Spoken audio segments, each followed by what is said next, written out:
Nah, di sini yang saya mau tekankan adalah passive income.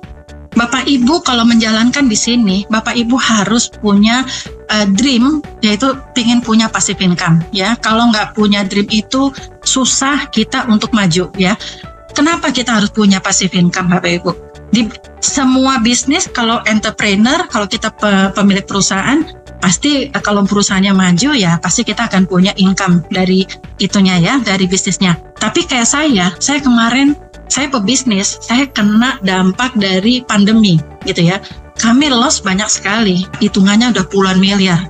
Tapi saya berusaha untuk ya sudah berbesar hati. Sambil saya menunggu saya jual saham, investor dan sebagainya, datanglah bisnis kopi ini gitu ya. Jadi bisnis kopi ini kiriman dari Tuhan buat saya gitu ya, supaya saya bisa menjalankan, membantu orang banyak juga gitu ya, supaya mereka bisa survive. Jadi Bapak Ibu, kita kepingin sekali kan, kita untuk mempunyai suatu waktu yang banyak dan uang yang banyak. Bukannya kita materialistis, tapi ini fakta. Ya, fakta Bapak Ibu ya. Artinya, Bapak Ibu harus punya pemikiran, nanti kalau saya udah tua, saya sakit atau ini, bagaimana biaya-biayanya ya.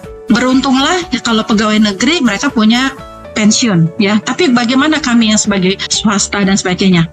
Jadi Bapak Ibu harus punya passive income demi anak-anak kita semua gitu ya. Ya, bagaimana untuk mendapatkan passive income? Salah satunya adalah melalui MLM ini ya. Jangan malu dengan MLM. Kalau Bapak Ibu di perusahaan yang tepat, tidak perlu malu.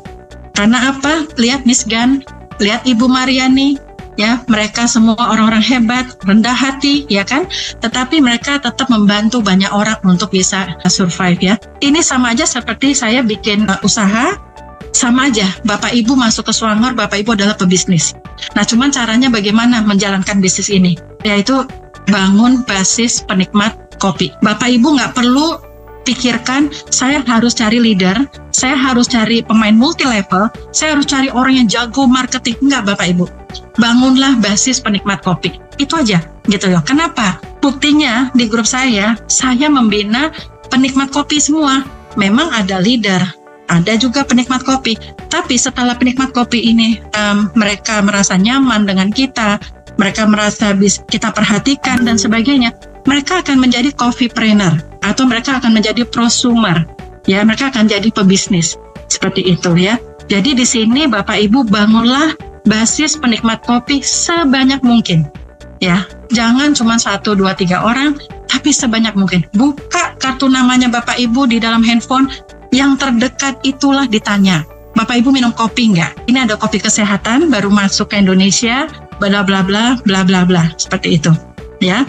Dan kadang-kadang ada yang tanya, ini kopi ini halal nggak? Tentu halal, ya, tentu halal. Karena apa? Kopi ini dikirim dari Malaysia. Malaysia kan negara syariah Islam, ya, seperti itu. Nah, dalam waktu dekat saya dapat bocoran dari manajemen bahwa nanti tahun depan kalau memang ini kerjasamanya sudah sah. Kan kemarin bulan Juni udah ada tanda tangan ya untuk halalnya Malaysia dengan halalnya Indonesia ya gitu. Nanti di kotaknya kopi nanti akan ada kayak odol, itu akan ada Jakim halal Malaysia seperti itu. Tapi Bapak Ibu jangan nunggu itu keluar. Dari sekarang kalau Bapak Ibu ngerasa ini adalah momentum untuk aku sukses, ya Bapak Ibu harus melangkah. Jadikan area Bapak itu semuanya grupnya Bapak. Daftarnya gratis kok. Daftarnya gratis ya. Jadi Bapak Ibu bangunlah basis penikmat kopi. Lalu kalau sudah saya mau memasarkan kopi, saya harus bagaimana?